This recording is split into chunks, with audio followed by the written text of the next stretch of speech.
ನೋಡಿ, ಒಬ್ಬೊಬ್ಬರೇ ಮಂತ್ರಿಗಳು ಕೂಡ ಈ ಬೆಳವಣಿಗೆ ಬಗ್ಗೆ ಮಾತಾಡ್ತಾ ಇದ್ದಾರೆ. ಈಗ KJ ಜಾರ್ಜ್ ಅವರ ಸರದಿ ಮೊನ್ನೆ ಯಾದಗಿರಿಯಲ್ಲಿ ಮಾತಾಡಿದರು, ಬಟ್ ಇವತ್ತು ಕೂಡ ಮಾತಾಡಿದ್ದಾರೆ. ಅವಕಾಶ ಸಿಕ್ಕರೆ ದಲಿತರನ್ನು CM ಮಾಡುತ್ತೇವೆ ಅಂತ ಕೊಪ್ಪಳದಲ್ಲಿ ಸಚಿವ KJ ಜಾರ್ಜ್ ಹೇಳಿಕೆ. ಒಬ್ಬೊಬ್ಬರು ಅನಂತರ ಹೇಳಿಕೆ ಕೊಡ್ತಿದ್ದಾರೆ.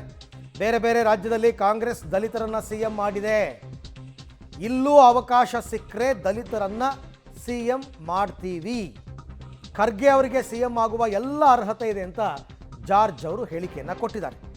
ಟೈಮ್ ಬರಬೇಕು, ಎಲ್ಲ ಸಮುದಾಯದವ್ರನ್ನೂ ಮಾಡ್ತೀವಿ, ನಾವು ಜಾತ್ಯತೀತರು ಮಾಡ್ತೀವಿ ಅಂತ ಹೇಳಿದ್ದಾರೆ. ಕಾಂಗ್ರೆಸ್ ಅವರೇ ದಲಿತರನ್ನ ಬೇರೆ ಬೇರೆ ರಾಜ್ಯಗಳಲ್ಲಿ ಬೇರೆ ಬೇರೆ ರಾಜ್ಯಗಳಲ್ಲಿ ಸಾಕಷ್ಟು ದಲಿತರು ನಾವು ಮುಖ್ಯಮಂತ್ರಿ ಮಾಡಿದ್ದೀವಿ, ಗೊತ್ತಾಯ್ತಲ್ಲ. ದಲಿತರನ್ನ ಮುಖ್ಯಮಂತ್ರಿ ಅವಕಾಶ ಸಿಕ್ಕಿದ್ರೆ ದಲಿತರಿಗೆ ಮಾಡ್ತೀವಿ, ಬೇರೆ ಮೇಜರ್ ಕಮಿಟಿನೇ ಮಾಡ್ತಾರೆ. ನೋಡಿ ಖರ್ಗೆಜಿ ಅವರು ಚೀಫ್ ಮಿನಿಸ್ಟರ್ ಅವ್ರಿಗೆ ಎಲ್ಲ ಯೋಗ್ಯತೆ ಇದೆ, ಅವ್ರಿಗೆ ಎಲ್ಲ ನೋಡಿ ಯಾರು ಹೇಳ್ತಾರೆ.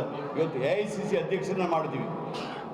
ಯಾರು ಇವತ್ತು ಮಲ್ಲಿಕಾರ್ಜುನ ಖರ್ಗೆಜಿ ಅವರು AICC ಅಧ್ಯಕ್ಷರಾಗಿದ್ದಾರೆ, ಅದು ದೊಡ್ಡದಾ ಚೀಫ್ ಮಿನಿಸ್ಟರ್ ದೊಡ್ಡದಾ?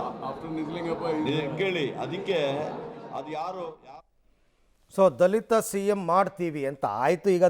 ಈಗ ಹೈಕಮಾಂಡ್ ಒಂದು ಮೆಸೇಜ್ ಕಳಿಸಿದೆಯಪ್ಪ, ನಮಗೆ 3ನೇ ಆಯ್ಕೆನೇ ಇಲ್ಲ. ಆಗ ಹಂಗಿದ್ದಾಗ ಈ ಥರ ಮಾತುಗಳು ಯಾಕೆ ಬೇಕು?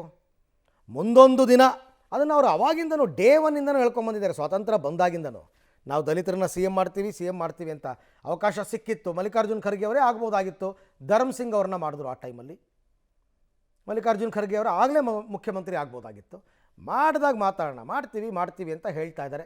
ಬಟ್ ಈ ಸಂದರ್ಭದಲ್ಲಿ ಇದೆಷ್ಟು ಪ್ರಸ್ತುತ ಅಂತ ಹೈಕಮಾಂಡ್ ಮುಂದೆ ಈಗ ಇರೋದೇ 2 ಆಪ್ಷನ್, ಸಿದ್ದರಾಮಯ್ಯ, DK ಶಿವಕುಮಾರ್. 3ನೇ ಆಯ್ಕೆನೇ ಇಲ್ಲ ಅಂತ ಹೇಳಿದ್ದಾರೆ.